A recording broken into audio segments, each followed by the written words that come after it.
और सबसे पहले बात कांग्रेस के अध्यक्ष राहुल गांधी की करेंगे, जो कि आज मध्य प्रदेश के शहडोल और जबलपुर में चुनाव प्रचार करने पहुंचे थे। चुनाव प्रचार भी किया और जबलपुर के सिहोरा में सभा को संबोधित करते हुए उन्होंने बीजेपी के राष्ट्रीय अध्यक्ष अमित शाह पर खुलकर हमला बोला। राहुल गांधी ने कहा कि ये बात बीजेपी के लिए कितनी गर्व की बात है कि बीजेपी के राष्ट्रीय अध्यक्ष अमित शाह मर्डर केस के आरोपी हैं। राहुल गांधी ने अमित शाह के बेटे जय शाह पर भी हमला बोला। राहुल गांधी ने कहा कि जय शाह कमाल के जादूगर हैं, वो महज 3 महीने में 50,000 रुपए को 80 करोड़ बना देते हैं।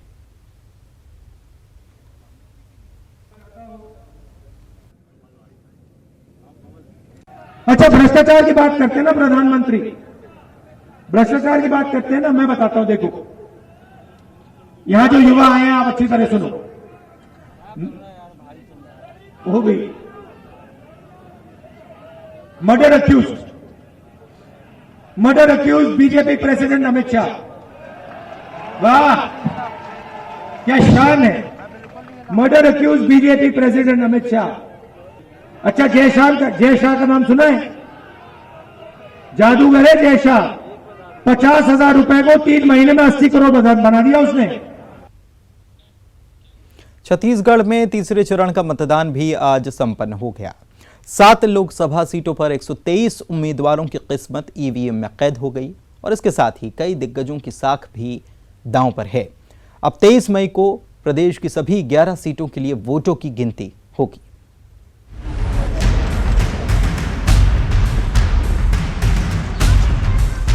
छत्तीसगढ़ में मंगलवार को तीसरे और आखिरी चरण के 7 लोकसभा सीटों के लिए मतदान संपन्न हो गया। तीसरे चरण के लिए रायपुर, दुर्ग, बिलासपुर, रायगढ़, कोरबा, जांजगीर चांपा और सरगुजा लोकसभा के लिए वोटिंग हुई, जिसमें 123 प्रत्याशियों की किस्मत को मतदाताओं ने ईवीएम में लॉक कर दिया। वहीं मतदान के दौरान लोकतंत्र के पर्व की कई अनोखी तस्वीरें भी देखने को मिली। युवा, बुजुर्ग, दिव्यांग और नए जीवन की शुरुआत कर रहे दूल्हा और दुल्हनों ने भी अपनी अपनी भागीदारी निभाई। इससे पहले 11 अप्रैल को पहले चरण में बस्तर लोकसभा के लिए और 18 अप्रैल को दूसरे चरण में 3 लोकसभा कांकेर, महासमुंद और राजनांदगांव के लिए मतदान हुआ। अब सभी सीटों पर मतदान होने के बाद कई हाई प्रोफाइल सीटों पर प्रत्याशियों के साथ ही कई दिग्गजों की साख दांव पर है। बहरहाल पूरी तस्वीर साफ होने के लिए 23 मई का इंतजार करना होगा, जब वोटों की गिनती के बाद पूरी तस्वीर साफ हो जाएगी। Bureau report, news 18 Chhattisgarh. तो छत्तीसगढ़ में आज 3 चरण अगर मिला लें तो पूरे छत्तीसगढ़ में चुनाव संपन्न हो चुके हैं और इंतज़ार 23 मई का है, जब नतीजे आएंगे। हमारे संपादक छत्तीसगढ़ के प्रकाश चंद्र होता हमारे साथ लाइव जुड़ चुके हैं, उनसे जानते हैं। प्रकाश जी, बीते 2 बार 2009 और 2014 की तस्वीर से मैं शुरुआत करूंगा कि ये जो तस्वीर हमने देखी थी, क्या इस बार भी दावे तो हो रहे हैं, लेकिन जब वोटिंग खत्म हो गई है, इस बार भी वैसी ही तस्वीर नजर आएगी? देखिए, 2009 की बात और थी। जब 2014 आया उस वक्त मोदी का लहर था और हर कोई चाहता था नरेंद्र मोदी को प्रधानमंत्री बनाना।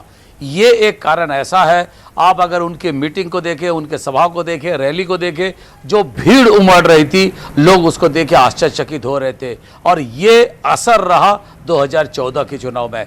पर 2019 आते आते कुछ परिवर्तन देखने को मिला छत्तीसगढ़ में।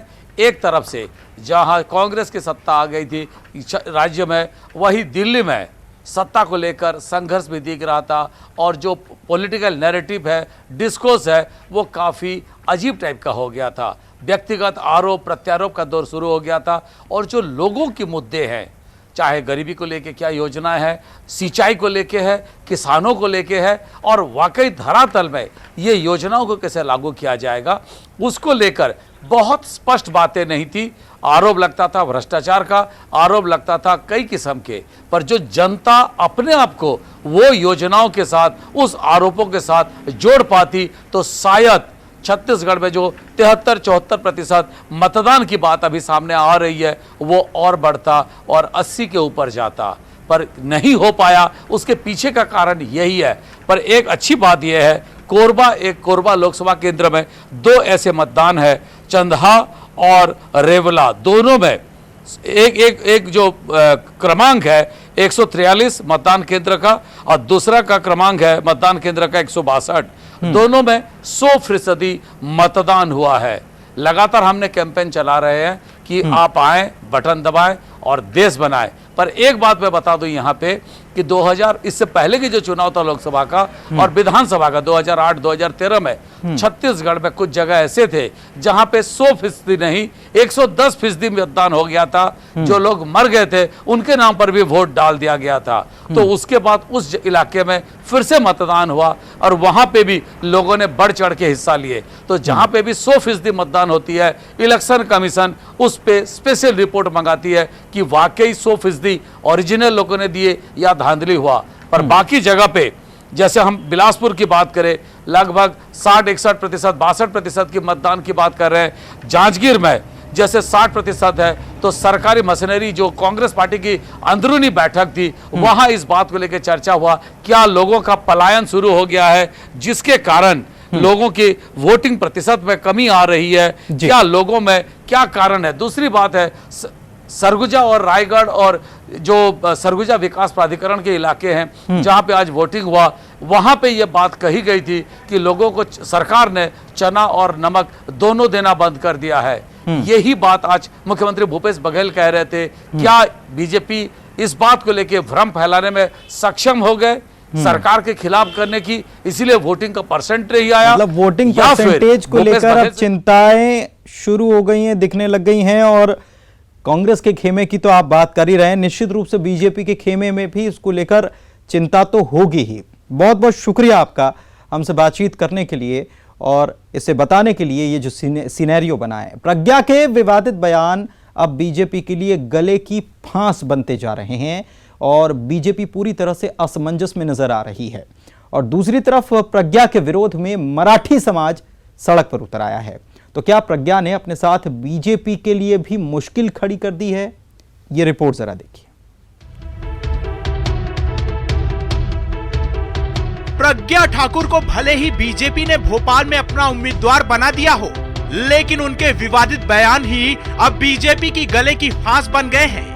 यही वजह है कि बीजेपी को भोपाल में डमी प्रत्याशी भी उतारना पड़ा और बीजेपी के प्लान भी फेल होते नजर आ रहे हैं।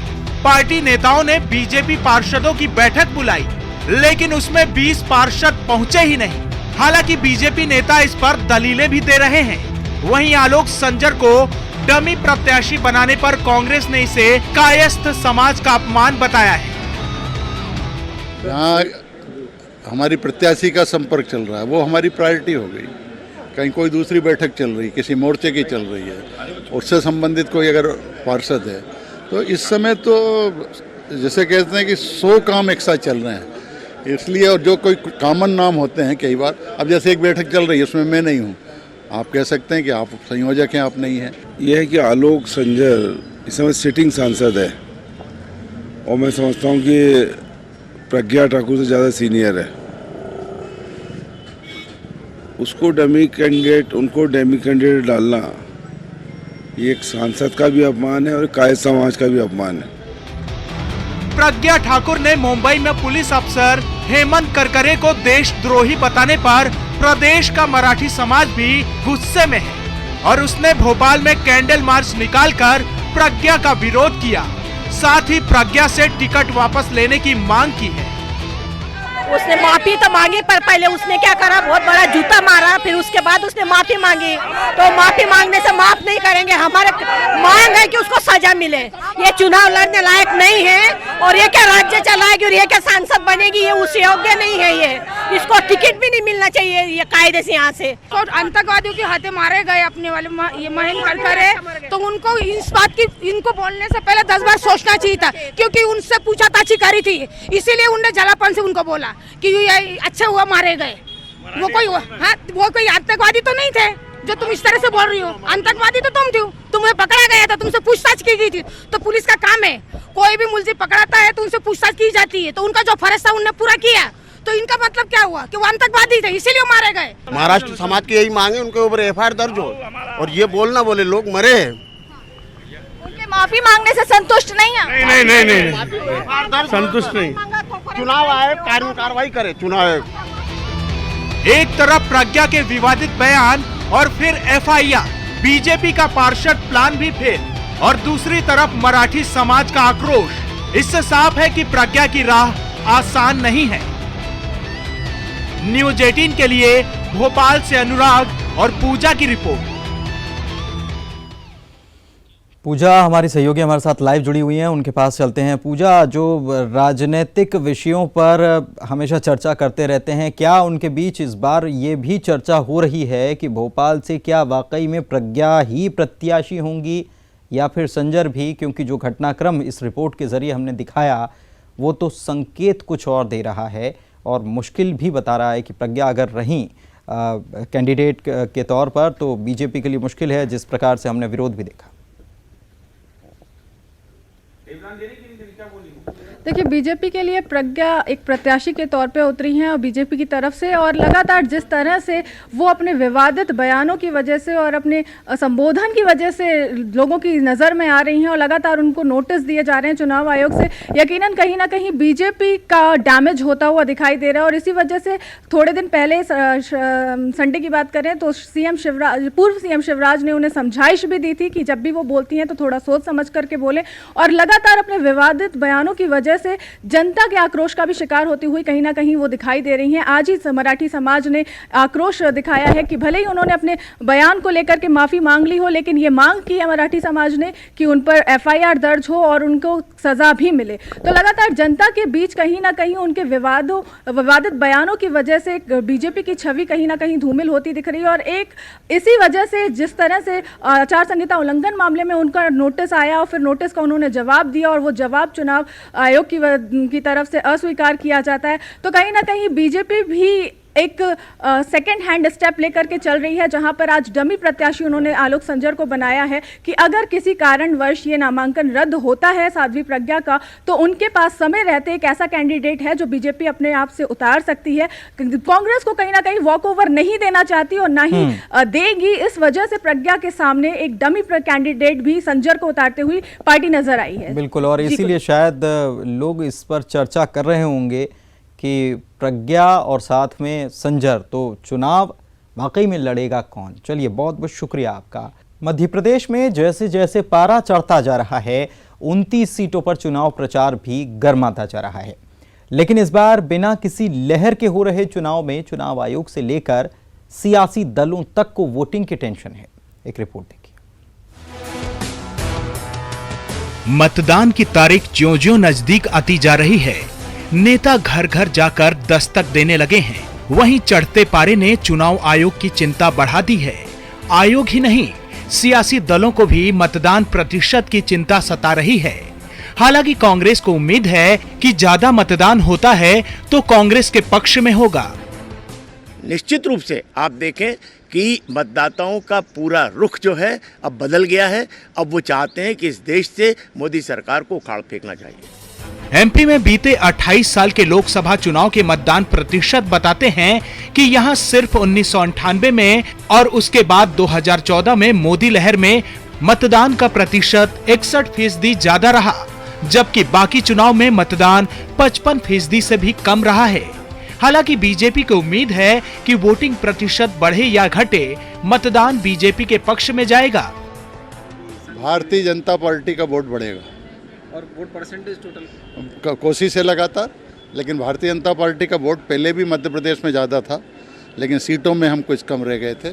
इस बार वोट भी बढ़ाएंगे और सीट भी बढ़ाएंगे। ऐसा माना जा रहा है कि वोट का प्रतिशत यदि बढ़ता है तो उसका फायदा बीजेपी को होता है। वहीं रमजान माह में वोटिंग होने से कांग्रेस चिंता में रहती है। 2019 के रण में वोटों का सूखा सियासी गणित न बिगाड़ दे, इसलिए नेता मतदाताओं से वोट की अपील जरूर करते हैं। बहरहाल हमारी भी लोगों से अपील है कि सही सरकार चुनने के लिए वोट जरूर करें। अनुराग श्रीवास्तव, न्यूज 18 भोपाल। आपका पसंदीदा channel news 18 India free dish पर भी उपलब्ध है। मैं नेहा पर हमारे जो दर्शक न्यूज 18 इंडिया को फ्री डिश पर नहीं देख पा रहे हैं, वो अपना set top box auto tune करें। फ्री डिश पर बिग मैजिक और 9XM के बीच में न्यूज 18 इंडिया उपलब्ध। देखते रहिए न्यूज 18 इंडिया। और इसी के साथ 2019 के महाभारत की आज की कड़ी में बस इतना ही। वक्त एक ब्रेक का।